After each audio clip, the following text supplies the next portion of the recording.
시청자 여러분 안녕하십니까. 9월 23일 화요일 특집 사사건건입니다. 내년 하반기 검찰청 폐지가 기정사실로 한 상황에서 정부조직법 개정안 시행이 1년간 유예됐죠. 성급한 개혁이다. 이참에 수사와 기소를 완전히 분리할 필요가 있다. 의견이 이렇게 엇갈리고 있습니다. 내란 전담 재판부 설치 추진을 두고는 지금도 얼마든지 설치할 근거가 있다는 주장이 있는 반면에 나치식 독재 논리라는 비판도 큽니다. 뿐만 아니라 여당 인사들의 조희대 대법원장에 대한 사퇴 압박을 두고도 사법부 독립 침해냐, 사법부가 자초한 결과냐 의견이 맞섰는데요. 오늘 특집 사사건건은 두 헌법학자를 모시고 1시간 동안 관련 토론을 진행해 보려 합니다. 고려대 법학전문대학원 차진아 교수, 서강대 법학전문대학원 임지봉 교수 모셨습니다. 어서 오십시오. 안녕하십니까. 자, 우선 이 질문 여쭤볼게요. 검찰청 폐지를 골자로 하는 정부 조직 개편 얘기 먼저 해보겠습니다. 수사, 기소 분리라는 큰 뼈대, 이 개혁안에 대해서인데요. 일단 차진아 교수님께서는 지금의 이 도식에서 나오는 검찰청 폐지, 이 자체가 어떤 위헌적인 요소가 있다고 보시는 건지? 네, 저는 그 헌법의 명문 규정에 반해서 문구에 반하는 것이고 네. 또한 헌법에서 예정하고 있는 그 국가기관의 실질을 변경하는 것이기 때문에 위헌이다라고 생각합니다. 왜 그러냐면 그 헌법 제89조 제16호에 국무회의 심의사항으로 그 검찰총장의 임명에 관한 것이 있는데요. 네네. 이 조항은 재헌헌법 당시부터 있었던 조항입니다. 그리고 그때 당시에 해방 이후에 우리 대한민국 정부를 수립하면서 형사사법 체계를 어떻게 만들 것인가와 관련해서 이런 그 경찰을 법 전문가인 검찰을 통해서 견제할 필요가 있다라고 하는 점에 대해서 공감대가 이루어져서 유럽 대륙식의 그러한 그 어떤 형사사법 체계를 채택한 것이고요. 그래서 네네. 그때 당시 경찰청장도 있었지만 경찰청장보다 검찰총장이 훨씬 더 비중이 있다라고 생각을 해서 재헌헌법 당시부터 국무회의 심의사항으로 경찰청장의 임명은 들어가 있지 않았는데 검찰총장의 임명을 국무회의 심의사항으로 넣으면서 이때 당시에 검찰총장은 어떤 기관의 수장이라고 하는 것은 그 기관을 전제한 거거든요. 그래서 그러면 검찰청을 전제하고 있었고요. 그리고 예정하고 있었고 그 검찰청은 수사권과 기소권을 다 갖는 그런 국가기관이었고 그것이 현행 헌법에 이르기까지 그런 검찰청의 본질이 바뀐 적이 없습니다. 그리고 혹자는 그래서 이 검찰총장이 예정되어 있지만 검찰총장은 딱 한 번밖에 안 나오고 헌법에 네네. 구체적인 권한이 헌법에 없으니까 법률로서 폐지하거나 명칭을 변경할 수 있는 거 아니냐 이런 설명을 하는 사람이 있는데요. 그렇습니다. 한 번이 나오건 두 번이 나오건 헌법의 명문의 규정이 있기 때문에 그 규정에 반해서 하위법에서 명칭을 변경할 수는 없는 것입니다. 그래서 예를 들면은 딱 한 번만 나오고 그 권한은 법률에서 있는 그래서 그 구체적인 권한은 헌법에 없는 국가기관들이 꽤 있습니다. 네네. 그래서 예를 들면은 헌법에 국회는 의장과 부의장을 선출한다 이런 규정이 있는데요. 국회의장과 부의장은 그 이름만 딱 한 번 나옵니다. 그러나 그 권한은 헌법에 규정이 없어요. 국회법이나 다른 법률 조항에 있거든요. 그런데 만약에 그런 것을 근거로 해가지고 구체적인 이름만 딱 한 번 나오고 구체적인 권한은 헌법에 없고 법률적인 차원에서만 있다라고 해서 국회 부의장을 폐지할 수 있겠습니까? 그러니까 국회에서 국회법을 개정해서 명칭을 인민의회 부의장으로 이 명칭을 바꿀 수 있겠습니까? 그런 건 위헌이거든요. 그렇기 때문에 그러한 조항은 명문의 헌법 조항의 근거가 그러니까 명칭이 있다는 것 자체가 헌법에 근거한 국가기관이라는 말입니다. 그래서 예를 들면은 그 헌법 62조에 그 위원회에 관한 규정이 있습니다. 국회위원회에 관한 조항이 있는데 이 위원회는 독립된 국가기관이 아니고 국회 내부 조직이거든요. 그리고 그 구체적인 권한이나 이런 것들은 헌법에 없습니다. 그런데 국회법 같은 걸 개정해가지고 국회위원회를 폐지할 수 있겠습니까? 혹은 위원회 명칭을 분과라고 바꿀 수가 있겠습니까?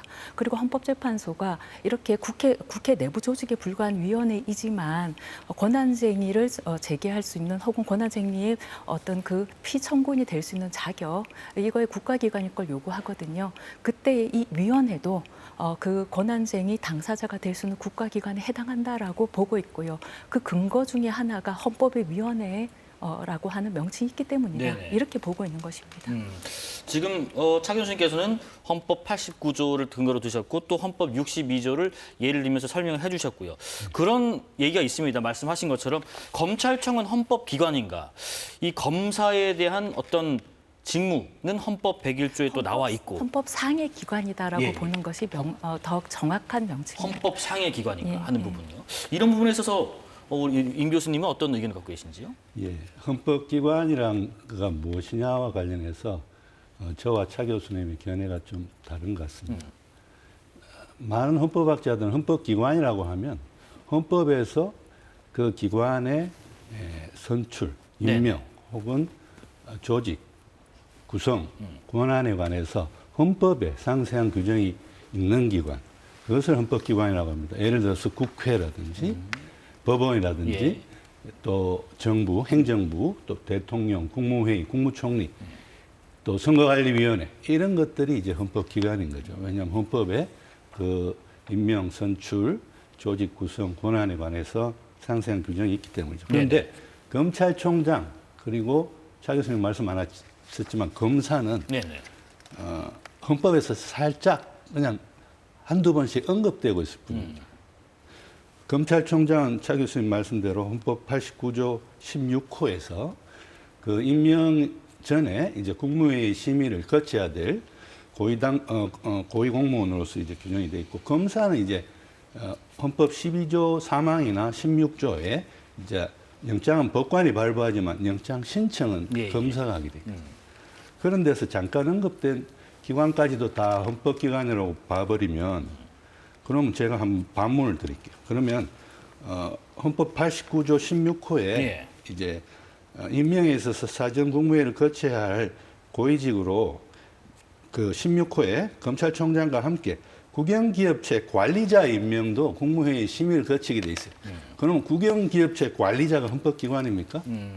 그렇지는 않지 않습니까? 그러니까 헌법상의 기관 혹은 헌법기관이라고 하기 위해서는 헌법에서 잠깐 언급됐다고 그게 헌법상의 기관이 되는 건 아니고, 네. 헌법 자체에 그 임명이나 선출 또 조직 구성 권한에 관한 상세한 규정이 있어야 되는데 검찰총장이나 검사는 그러한 상세한 규정이 헌법에 없기 때문에 헌법기관이라고 볼 수 없는 거고요. 검사나 검찰총장의 이제 임명이라든지 오히려 검찰청의 조직이라든지 권한 이런 것들은 검찰청법이라든지 혹은 형사소송법 같은 하위 법률의 법률로, 단계에서 네. 상세히 규정되어 있기 때문에 이런 기관들은 우리가 법률상 기관이라고 봐야죠. 헌법상 기관이 아니고. 네네. 그렇기 때문에 검찰총장이라는 언급이 헌법 89조 16호에 있음에도 불구하고 이제 검찰총장의 직위를 없애고 공소청장이 이제 앞으로 법률에서 생기겠죠. 네네.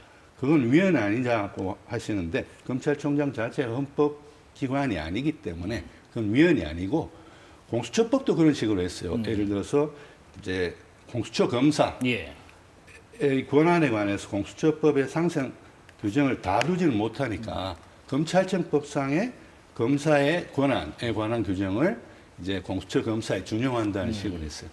그러니까 이제 헌법 89조 16호 임명에 있어서 사전 국무회의 심의를 거쳐야 하는 대상으로서의 검찰총장에 관한 규정은 이제 공소청장에게 적용한다든지 이런 규정을 공소청에 대한 네. 법률이 앞으로 만들어지면 거기에 두면 되는 거죠. 그거는 위헌이라고 볼 수는 없습니다. 잠깐 예. 재반론을 네네. 하겠습니다. 임 교수님께서 국영기업체 관리자를 얘기하셨는데 국영기업체 관리자는 고유 명사가 아닙니다. 국영관리체라고 하는 것은 이것은 국영기업체잖아요. 국영기업체의 이름을 명시한 게 아닙니다. 그래서 이것은 일종의 공법위원회 그 관리자를 얘기하는 거거든요. 네. 그래서 이것은 적절한 예가 아닙니다. 오히려 합동참모의장의 예가 있는데 국방참모의장으로 명칭을 변경하려고 했다가 위원이라고 하는 문제 제기를 했었고, 이 위원이라고 문제 제기를 해서 결국은 현재까지도 합동참모의장이라는 이름이 남아 있고요. 각군 참모총장도 마찬가지입니다. 참모총장이라고 하는 것 자체는 고유 명사고 육군, 해군, 뭐 공군 이런 식으로 앞에는 달라질 수 있는 겁니다. 네네. 그래서 그리고 합동참모의장 의장을 국방참모의장으로 노태우 정부 때 바꾸려고 했는데 그 명칭이 위헌이라고 문제 제기를 했던 쪽이 어느 쪽이냐. 지금의 여당인 민주당 계열에서 그때 야당이었고 그걸 주장했던 것입니다. 네네. 그래서 그리고 헌법 상위 기관에 대해서 임지봉 교수님께서 일반적인 것처럼 말씀하시는데 그건 일반적인 견해가 아니라는 걸 분명히 말씀드리고요. 헌법 상위 기관하고 헌법 기관의 정의는 다릅니다. 그리고 우리가 명문의 예를 들어서 법률에서 어떤 기관의 이름을 정하고 있는데요. 예를 들어 국가인권위원회라고 법률상의 기관이거든요. 그것은 헌법에 아무런 근거가 없습니다.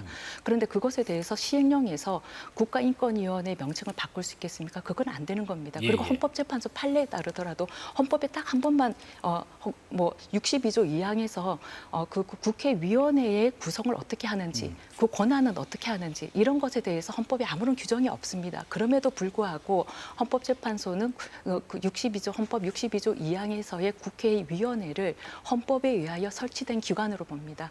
왜냐하면 그 권한쟁의 심판의 당사자가 될 수 있기 위해서는 세 가지 요건이 있는데 그중에 첫 번째 요건이 뭐냐면 헌법에 의하여 설치된 기관이어야 되고요. 네네. 두 번째 기관이 헌법과 법률에 의하여 독자적인 권한을 부여받는 기관이어야 됩니다. 그런데 그리고 세 번째는 뭐 다른 분쟁을 해결할 수 있는 기관이나 어떤 그런 그 방법이 없을 것인데 첫 번째 요건과 관련해서 문제되는 것인데 이때 이게 헌법 상위 기관이냐, 즉 헌법에 명문 근거가 있는 그런 국가기관이냐 아니면은 헌법에 아무런 근거가 없는 조항이냐가 중요한 것이고 그게 헌법 상위 기관이냐 아니냐가 중요한 것입니다. 네네. 그럴 때 위원회는 임지봉 교수님 논거대로 하자면은 국가기관의 권한쟁의 심판의 당사자가 될 수 없기 없겠죠. 때문에. 그런데 헌법재판은 그렇게 보지 않습니다. 위원회라고 하는 것이 언급돼 있잖아요. 언급돼 있다는 것은 헌법 상위 기관이다. 그래서 헌법에 의하여 설치된 기관으로 봅니다. 그래서 네. 임지봉 교수님이 지금 설명하신 것은 헌법재판소 판례하고도 완전히 배치된다고 말씀드립니다. 뒤에 그 나눌 주제가 많기 때문에 임 교수님 발언 네. 짤막하게 듣고 계속 아니, 이어나가겠습니다. 근데 네.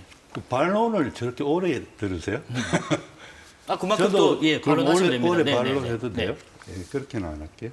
그런데 한 가지만 말씀드릴게요. 지금 최인하 교수님께서 검찰총장은 고유명사고 국영기업체 관리자는 고유명사가 아니다라고 하셨는데 검찰총장이 고유명사인가요? 검찰총장은 직위에 관한 명칭이고요. 네. 국영기업체 관리자도 직위에 관한 명칭입니다. 그렇기 때문에 지금 국영기업체 관리자를 우리가 헌법기관 혹은 헌법상의 기관으로 볼 수 없는 것처럼 검찰총장도 헌법기관 혹은 헌법상의 기관으로 보기 힘들다라고 간단하게 반론드립니다. 예, 그러면 이어가 보겠습니다. 지금 중수청과 공소청으로 나누면 생길 수 있는 정치권의 우려의 목소리 또 정부 입장 듣고 두 분 의견 또 교환하겠습니다. 중수청, 공소청 이 관계에 있어서 상당히 수사 지연이나 서민들이 저는 많이 피해를 볼 수 있다고 생각합니다. 다시 한번 말씀드리는데요. 지금은 오히려 경찰이 수사를 잘못했다. 그다음에 검찰이 2차 수사 과정에 뭐가 잘못됐다. 뭐 이러면서 서로 핑퐁을 치는 경우가 있는데요. 오히려 이게 수사의 잘못인지 아니면 기소 결정의 잘못인지 책임 소재가 분명해지기 때문에 더 책임감 있게 그 수사를 할 수 있고 기소 결정을 할 수 있다. 수사와 기소가 분리되면 검찰과 경찰의 책임 소재가 분명해지기 때문에 더 책임감 있게 수사와 기소 결정이 이루어질 것이다. 여기에 대한 의견 들어보겠습니다. 차 교수님. 저러한 그 행안부 장관님의 그런 그 설명은 수사의 실무를 전혀 모르시는 설명이 아닌가 싶고 네. 저러한 그 설명에 동의하는 그 형사 변호사들은 별로 없을 거라고 생각이 됩니다. 왜 그러냐면 지금 현재도 검수완박 이후에 수사 지휘권이 폐지되고 1차 검수완박, 2차 검수완박을 통해 가지고 검사가 직접 수사권이 없는 그런 특히 그 경제사범들에 대해서 횡령이라든지 사기라든지 이런 범죄들은요 일반 서민들이 아주 폭넓게 지금 피해를 보고 있습니다. 그런데 법리가 복잡하고 그렇기 때문에 그리고 그 사기나 횡령 범죄는 굉장히 교묘하게 이루어지고 있거든요. 그래서 이 수사 노하우가 축적되지 않고 그리고 법적인 어떤 전문성이 좀 부족한 어떤 수사 담당자가 이 사건은 수사를 제대로 하기가 어렵거든요. 네네. 그래서 이렇게 해가지고 아까 말씀하신 윤호중 그 행안부 장관님 설명하신 것처럼 핑퐁 현상이 일어나고 있고 그리고 핑퐁도 아예 아니고 아예 수사 실종이 되는 그래서 그런 언제 이 사건이 종결될지 알 수가 없는 그런 상황이 계속 반복되고 있는데 그리고 그래서 수사 지연이 굉장히 심각하게 되고 있는데요. 그러면 보안 수사의 요구권의 구속력이 없기 때문에요.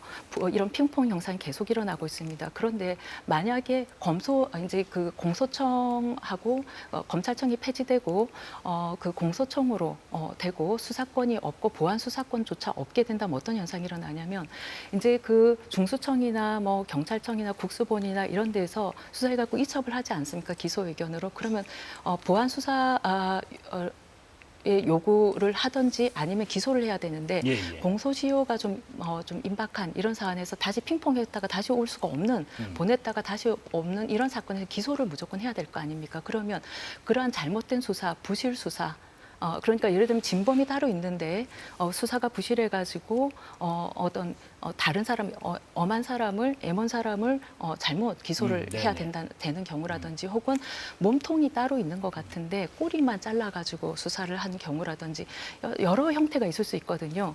그리고 관련자들이 여러 있을 것 같은데 핵심 피의자는 빼고 좀 주변에 있는 사람들만 이렇게 했다든지 여러 가지 문제가 있을 수 있습니다. 그럴 때 무조건 기소만 해야 된다고 하면은요. 애시당초 수사가 부실한 상태에서 기소를 하게 됐을 경우에 그래서 무죄가 난다든지 이렇게 했을 때 누구의 책임인가요?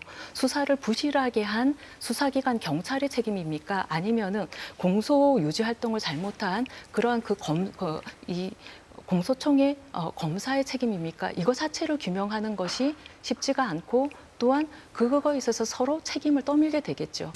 오히려 책임이 누구의 책임을 짓느냐가 훨씬 흐려지고요. 옛날처럼 수사와 기소를 다 했을 때에는 책임지고 그 수사와 기소에 대해서 다 최종적으로 그 검사가 책임을 집니다. 네네. 그렇기 때문에 그리고 공판 검사가 나눠져 있다 하더라도요.